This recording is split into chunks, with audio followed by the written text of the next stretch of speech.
முதல் விஷயம் தோஷம் அப்படின்ற ஒரு விஷயத்தில் வந்து நிறைய திருமணங்கள் இன்றைக்கி வந்து இடர்பாடுகள்லையும் பெண்களே வந்து 32 வயசுலேருந்து 35 வயசு வரைக்கும் இருக்கிறதா, ஆண்கள் 40-42 வயசு வரைக்கும் இருக்கிறதெல்லாம் இன்றைய காலகட்டத்தில் சாதாரணமான ஒரு விஷயமா போயிடுச்சு. எனக்கு திருமணம் வேண்டாம், அடுத்த பார்க்க சொல்லுங்கள் அப்படின்னு சொல்லிடுறாங்க. ஸோ இதுக்கு காரணம் வந்துட்டு நான் ஒரு விஷயமா சொல்லுவேன், ஒரு ஜோதிடர்களே இதுக்கு ஒரு காரணமாகவே நான் சொல்லுவேன். என்னென்னா முதல்ல வந்துட்டு இந்த தோஷம் அப்படின்றது வந்துட்டு எல்லாரும் பார்க்குறது ராகு கேது தோஷம், சர்ப தோஷம்னுவாங்க, ராகு கேது தோஷம்னுவாங்க, நாக தோஷம்னு சொல்லுவாங்க. எனக்கு திருமணம் வேண்டாம், அடுத்த பார்க்க சொல்லுங்கள் அப்படின்னு சொல்லிடுறாங்க. ஸோ இதுக்கு காரணம் வந்துட்டு நான் ஒரு விஷயமா சொல்லுவேன், ஒரு ஜோதிடர்களே இதுக்கு ஒரு காரணமாகவே நான் சொல்லுவேன். என்னென்னா முதல்ல வந்துட்டு இந்த தோஷம் அப்படின்றது வந்துட்டு எல்லாரும் பார்க்குறது ராகு கேது தோஷம், சர்ப தோஷம்னுவாங்க, ராகு கேது தோஷம்னுவாங்க, நாக தோஷம்னு சொல்லுவாங்க. ஜாதகத்தை பார்த்துட்டு ராகுகேது இருக்குங்க, எங்களுக்கு ராகுகேது பொண்ணே வேணும்லாம் தேடிட்டு இருந்தால் இப்போ வந்து திருமணம்ன்றது ஆகாது. ஸோ அதுக்கு லைஃப் ப்ரூஃப் நான் தான், எனக்கு ராகுகேது உண்டு, என் மனைவிக்கு ராகுகேது கிடையாது.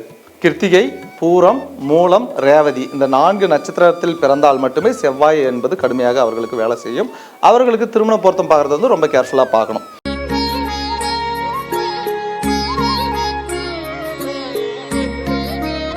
ஓம் திருவாக்கும் செய்கருமம் கைக்குட்டும் செஞ்சொல் பெருவாக்கும் பீடும் பெருக்கும் உருவாக்கும் ஆதலால் வானோரும் ஆணை முகத்தானை காதலால் கூப்பர்த்தம் கை. ஓம் சிவசிவ என்கிற தீவினையாளர், சிவசிவ என்றிட தீவினை மாளும், சிவசிவ என்றிட தேவரும் ஆவார், சிவசிவ என்ன சிவகதிதானே. ஆலய தீபம் சேனல் வாயிலாக உங்களை சந்திப்பதில் மகிழ்ச்சி அடைகிறேன். நான் தருமபுரி ஜோதிடர் பாலாஜி.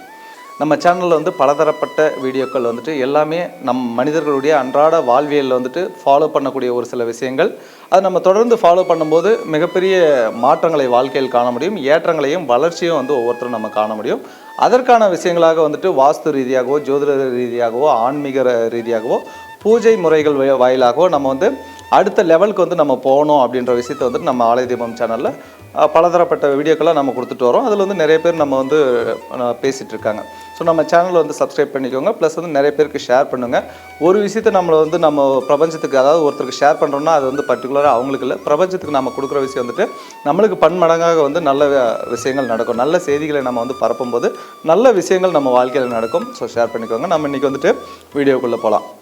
அதாவது நார்மலாக வந்துட்டு இன்றைய காலகட்டத்தில் வந்து ஒவ்வொருத்தருடைய வாழ்க்கையில வந்து பார்த்திங்கன்னா அந்த திருமண வயதை எட்டும் பொழுது, ஆணாக இருந்தாலும் சரி பெண்ணாக இருந்தாலும் சரி, அந்த திருமண வயது ஒரு பெண் அப்படின்னும் போது 21 வயதுக்கு அப்புறம் வந்தாங்க அப்படின்னும் போது அந்த பேரண்ட்ஸ் வந்துட்டு திருமணத்துக்கான வேலையை ஆரம்பிக்கணும் அப்படின்னும் போது ஜாதகத்தை எடுத்துகிட்டு போய் என் குழந்தை ஜாதகம் வந்துட்டு குருபலம் திருமண காலம் வந்திருக்குதாங்க, ஏதாவது தோஷங்கள் இருக்குதா, ஏதாவது பரிகாரங்கள் பண்ணணுமா, திருமண வாழ்க்கை நல்லா இருக்கான்னு பார்ப்பாங்க. அதே போல் ஒரு ஆணும் வந்து ஒரு 25 வயசுக்கு மேலே வந்துச்சு, அவர் சம்பாதிக்கக்கூடிய காலகட்டம் வந்துச்சு, சம்பாதிச்சுட்டு இருக்காருன்னு போது அடுத்த கட்டமாக வந்து அவர்களுக்கு திருமணம் அப்படின்ற ஒரு விஷயம் கொண்டு வரும்போது அவர்களும் போயிட்டு ஜாதகம் பார்க்குறாங்க. இதில் வந்துட்டு முதல் விஷயம் தோஷம் அப்படின்ற ஒரு விஷயத்தில் வந்து நிறைய திருமணங்கள் இன்றைக்கி வந்து இடர்பாடுகள்லையும் பெண்களே வந்து 32 வயசுலேருந்து 35 வயசு வரைக்கும் இருக்கிறதா, ஆண்கள் 40-42 வயசு வரைக்கும் இருக்கிறதெல்லாம் இன்றைய காலகட்டத்தில் சாதாரணமான ஒரு விஷயமா போயிடுச்சு. நிறைய வந்து ஒரு கட்டத்துக்கு அப்புறம் 45 வயசுக்கு அப்புறம் எனக்கு திருமணம் வேண்டாம், அடுத்த பார்க்க சொல்லுங்கள் அப்படின்னு சொல்லிடுறாங்க. ஸோ இதுக்கு காரணம் வந்துட்டு நான் ஒரு விஷயமா சொல்லுவேன், ஒரு ஜோதிடர்களே இதுக்கு ஒரு காரணமாகவே நான் சொல்லுவேன். என்னென்னா முதல்ல வந்துட்டு இந்த தோஷம் அப்படின்றது வந்துட்டு எல்லாரும் பார்க்குறது ராகு கேது தோஷம், சர்ப தோஷம்னுவாங்க, ராகு கேது தோஷம்னுவாங்க, நாக தோஷம்னு சொல்லுவாங்க, கால சர்ப தோஷம்னுவாங்க. எல்லாமே வந்து ஒன்று தான். இந்த ராகு கேது என்பது வந்து லக்னத்துலேயோ அல்லது 2லேயோ இருக்கும்போது 7ஆம் இடத்துலையோ 8ஆம் இடத்துலையோ ராகு அல்லது கேது இருக்கும். அப்போது இந்த ராகு கேது இருக்குதுன்னா அது வந்து சர்பதோஷம். அப்போது இந்த பையனுக்கோ அந்த பெண்ணுக்கோ வந்துட்டு ராகு கேது இருக்கிறவங்களுக்கு ராகு கேது உள்ள வரணியை இணைக்கணும், செவ்வாய் இருக்கிற பெண்ணுக்கு இல்லை செவ்வாய் இருக்கிற ஆணையை இணைக்கணும் அப்படின்னு சொல்லி எல்லா ஜோதிடர்களும் சொல்லிட்டு இருக்காங்க. முதல்ல வந்துட்டு இது ஜோதிடம் வந்துட்டு இதை வந்து சயின்ஸாக பார்க்கணும். முதல்ல வேதம் உருவாக்கப்பட்ட அந்த காலகட்டத்தில் வேதத்துடைய 2 கண்களாக பார்க்கப்பட்டது. இப்போ ஒரு மனிதன்னா 2 கண் உண்டு, வலது கண் இடது கண் அப்படின்ட்டு. அந்த மாதிரி வேதத்துக்கு 2 கண்களாக பார்க்கப்பட்டது வந்துட்டு சிகிச்சைனா சிகிச்சை, மருத்துவம்னு பேர். 2வது ஜோதிஷம்னா ஜோதிடம் அப்படின்னு பேர். அப்போது சிகிச்சை அப்படின்ற மருத்துவத்தை வந்து அப்படியே படிப்படியாக கொண்டு போயிட்டு அது சயின்ஸ் அப்படின்ற ஒரு லைனில் கொண்டு போயிட்டாங்க. ஆனால் ஜோதிஷம் வந்து ஒரு சிலரால் ஒரு சில தவறான முறைகள், இந்த யந்திரம் மந்திரம் இந்த மாதிரி நம்ம விஷயங்களால் கொண்டு போய் மாந்திரிகம் இந்த லைனில் கொண்டு போயிட்டு இது தவறான கண்ணோட்டத்தில் பார்க்கப்படுகிறது. இதுவும் ஒரு படிப்பே. எப்படி வந்துட்டு ஒரு எம்பிபிஎஸ் டாக்டர் படிப்பை படிக்கிறாரோ அந்த மாதிரி ஜோதிடம் என்பதும் படிப்பு. எம்பிபிஎஸ்ன்றது ஒரு லெவலுக்கு அப்புறம் வந்துட்டு அது வந்து முடிவு பெறும், பிஹெச்டி ஒரு டாக்டரேட்டு அந்த லெவலுக்கு போயிட்டதுக்கப்புறம். ஆனால் அது ஜோதிடம் மற்றும் கடல் போன்றது, இது வந்து கரையே இல்லை. ஸோ அப்போ இதில் என்ன விஷயம்னா சித்தர்கள் வந்து பல 1000 வருடங்களுக்கு முன்பே சொன்ன விஷயத்தை தான் இன்றைக்கி சயின்ஸ் வந்துட்டு ஒவ்வொன்றா இதை கண்டுபிடிச்சு அதை கண்டுபிடிச்சுன்னு சொல்லிட்டு இருக்காங்க. சித்தர்கள் வந்துட்டு என்ன சொல்லியிருக்காங்கன்னா முதல்ல ஒரு ஜாதகத்தில் ராகு கேது அப்படின்றது வந்துட்டு நீங்கள் அரச மரத்தடியில் பார்க்கலாம். ஒரு கல்லில் வந்துட்டு அரச மரத்தடியில் கல்லில் வந்து ராகு கேது சிலை, அதாவது நாகர் சிலை அப்படின்னு சொல்லி அடித்து வச்சுருப்பாங்க. எப்படி இருக்கும், அந்த ராகு கேது வந்து இப்படி சுருள் வடிவில் பின்னிட்டு இருக்கும். இன்றைக்கி டாக்டர்ஸுடைய கார் ஆகட்டும், டாக்டர்ஸுடைய அந்த ப்ரிஸ்கிரிப்ஷன் ஆகட்டும், அவர்களுடைய சிம்பிள் பாருங்கள், இந்த அதாவது சர்ப்பம் தான். அதே போல் ராகு என்றால் அப்பா வகை உறவுன்னு பேர், அப்பா வகை தாத்தா அல்லது அப்பா வகை ரத்த உறவுகள்னு பேர். கேதுன்னா அம்மா வகை ரத்த உறவுன்னு பேர். அப்போ ஒரு ஆளுக்கு ராகு அல்லது கேது இருக்குதுன்னா அவர்களுக்கு அப்பா கூட பிறந்த அத்தை பையனோ அத்தை பொண்ணையோ, அம்மா கூட பிறந்த மாமன் பையனையோ மாமன் பொண்ணையோ திருமணம் செய்யக்கூடாது. அதாவது ராகு கேது இருக்குன்னா அவங்களுக்கு சொந்தத்தில் திருமணம் இல்லை, அசலில் திருமணம் செய்ய. அசலில் திருமணம் செய்கிற அவர்களுக்கு வந்து ராகு கேது இல்லைனாலே ஒன்றும் தொந்தரவு இல்லை, ஏன்னா அசல். அப்போ ராகு அப்படின்னா ரத்த உறவு, அப்பா வகை ரத்தத்துலையோ, கேதுன்னா அம்மா வகை ரத்தத்துலையோ கட்டக்கூடாது. இதை தான் இன்றைக்கி வந்து சயின்ஸ் மருத்துவம் என்ன சொல்லிட்டு இருக்கு, சொந்தத்திலே பொண்ணு கொடுத்து பொண்ணு எடுத்தா என்னது குழந்தை ஆகிறதில்ல, அல்லது குறைபாடு உள்ள குழந்தை பிறக்குது அப்படின்னு சொல்லிட்டு இன்றைக்கி சயின்ஸ் சொல்லிட்டு இருக்கு.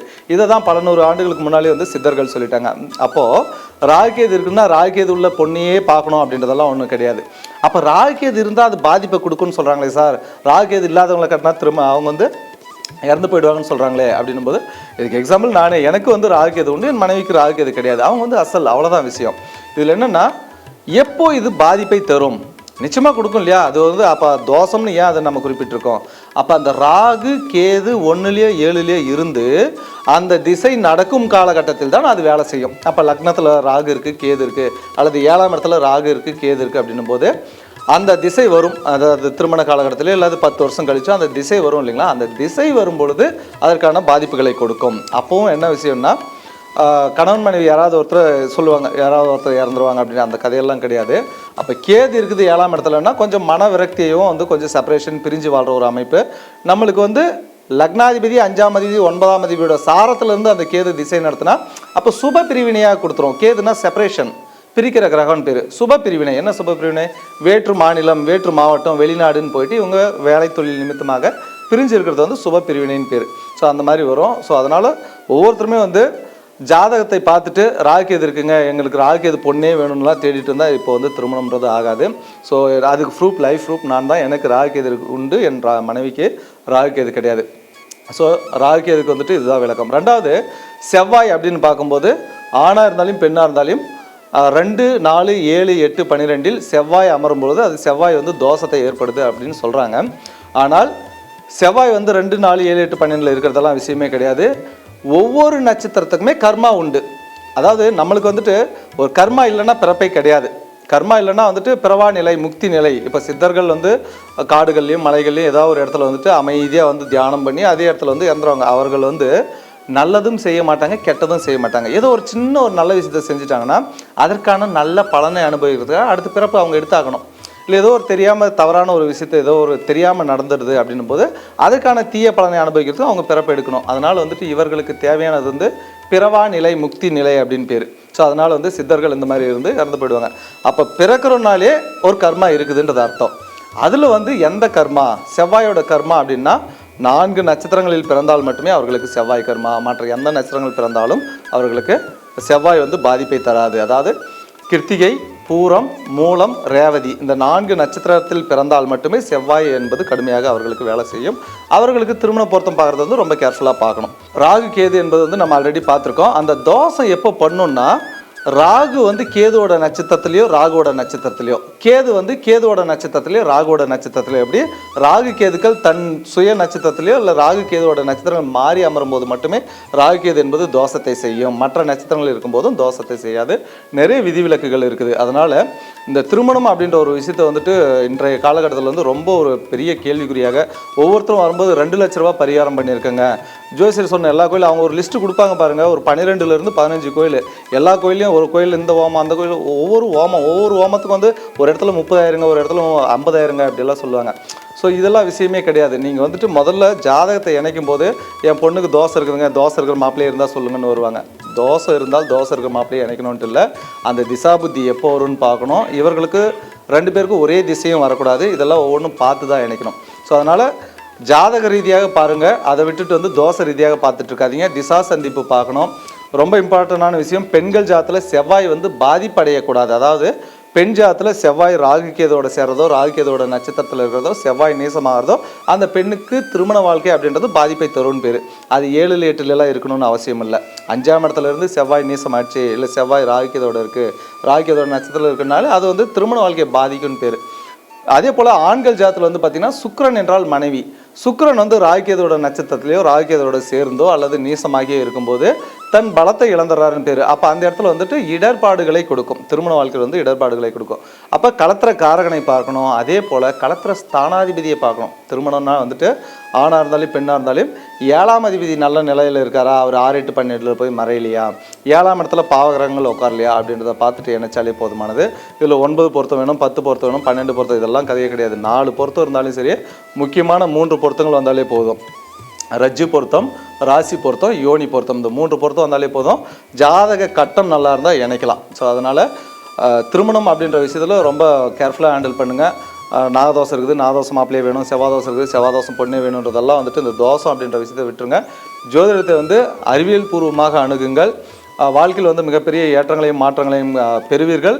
இந்த திருமண பொருத்தன்ற ஒரு விஷயத்தில் இல்லை, நம்ம சேனலில் வந்து நிறைய விஷயங்கள் வந்துட்டு அதாவது இந்த நட்சத்திரம் கொண்டவர்கள், இந்த ராசி கொண்டவர்கள் இந்த காலகட்டத்தில் இந்த மாதிரியான இடங்களுக்கு போயிட்டு வரும்பொழுது நீங்கள் பிறந்த நட்சத்திரத்திற்குரிய கோவில்கள், நீங்கள் பிறந்த திதிக்குரிய கோயில்கள், கரணத்திற்கு கோயில்கள், இதெல்லாம் நீங்கள் போயிட்டு வரும்போது வருடத்தில் ஒரு நாள் நீங்கள் பிறக்கிற அந்த தமிழ் மாதத்தில், எக்ஸாம்பிளுக்கு தை மாதத்தில் பிறக்கிறீங்க, சித்திரை மாதத்தில் பிறக்கிறீங்கன்னா அந்த பிறந்த மாதத்தில் உங்கள் நட்சத்திரம் என்று வருகிறதோ அன்று தான் உங்கள் பிறந்த நாள். அதை விட்டுட்டு நான் 7ஆம் தேதி பிறந்தங்க, 6வது மாதம் பிறந்தங்க, இதுதான் அந்த டேட்டில், இதெல்லாம் கிடையாது. அது 20ஆம் தேதியும் வரலாம், 22ஆம் தேதியும் வரலாம். ஆனால் நீங்கள் பிறந்த தமிழ் மாதத்தில் வருகிற நட்சத்திரம் ஒரே ஒரு நாள் தான் வரும். அன்றைக்கி தான் நீங்கள் கோயில் போகிறதோ அர்ச்சனை பண்ணுறதோ இந்த மாதிரி அது ஸ்பெசிஃபிக்காக உங்கள் நட்சத்திரக்கான கோயில்கள் உண்டு. இதெல்லாமே நம்ம அடுத்தடுத்த வீடியோக்களில் பார்க்குறோம்.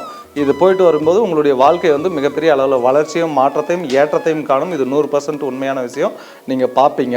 ஸோ இது வந்து நம்ம தொடர்ந்து நம்ம சேனல் அப்படியே ஃபாலோ பண்ணிட்டு வாங்க. அடுத்தடுத்த வீடியோக்களில் நம்ம நிறைய விஷயங்கள் உங்களுக்காக கொடுக்க போகிறோம். நன்றி, வாழ்க வளமுடன்.